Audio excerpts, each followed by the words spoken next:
मुख्यमंत्री पदाच्या चेहऱ्याशिवाय विधानसभा निवडणुकीला सामोरं जाणं धोक्याचं, लोकांसमोर चेहरा द्यावाच लागेल, संजय राऊतांचं मोठं विधान। मुख्यमंत्री पदासाठी अजून कोणताही चेहरा ठरला नाही, राऊतांच्या वक्तव्यानंतर काँग्रेसचे बाळासाहेब थोरात यांची प्रतिक्रिया।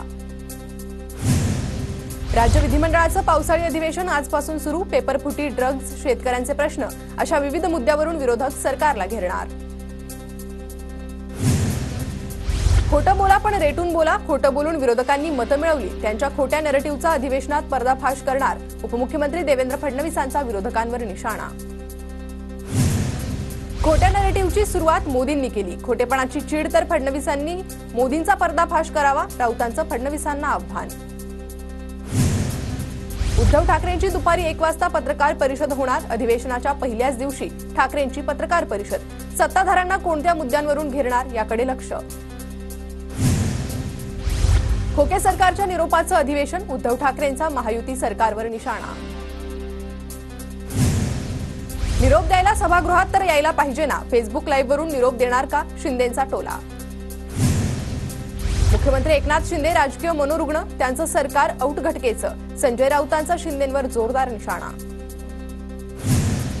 लोकसभेत पराभूत झालेल्या उमेदवारांशी फडणवीसांची चर्चा, पराभवानं खचून न जाता विधानसभेसाठी ताकदीनं कामाला लागू, स्वतःला झोकून देऊन काम करा, फडणवीसांच्या सूचना। विधानसभेच्या निवडणुका 20 ऑक्टोबरला होणार, जयंत पाटलांनी तारीख सांगितली, इतर पक्षांचा विचार करून जागा वाटपाबाबत निर्णय घेऊ, आताच्या सरकारपेक्षा उत्तर योजना आम्ही राबवू, जयंत पाटलांचं आश्वासन। फक्त 20-25 खासदारांचा फरक पडला, नाहीतर राहुल गांधीच पंतप्रधान झाले असते, नाना पटोलेंचं मोठं विधान। पद आणि तिकीटं मागायला दिल्लीत जाता, मग लोकांचे प्रश्न घेऊन दिल्लीत का जात नाही, आमदार रोहित पवारांची सरकारला सवाल। सगळे सोयऱ्याच्या अधिसूचनेबाबत आज हायकोर्टात सुनावणी, सरकार कोर्टासमोर भूमिका मांडणार, सगळे सोयऱ्याच्या अधिसूचनेला ओबीसी संघटनांकडून आव्हान।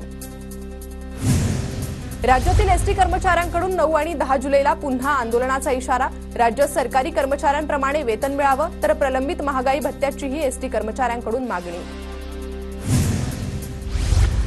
मुंबईसह परिसरात पुढील 2 दिवस मुसळधार पावसाचा हवामान खात्याचा इशारा, मुंबई शहर आणि उपनगरात काही ठिकाणी हलक्या सरीचा पाऊस। राज्यात पावसाचा जोर कायम राहणार, हवामान खात्याकडून विदर्भाला पावसाचा येलो अलर्ट, तर रत्नागिरी जिल्ह्याला ऑरेंज अलर्ट जारी। पावसानं ओढ दिल्यामुळे पाणीपुरवठ्याची स्थिती गंभीर, मुंबईला पाणीपुरवठा करणाऱ्या 7ही धरणात 5.28% पाणीसाठा शिल्लक, मुंबईत सध्या 10% पाणी कपात।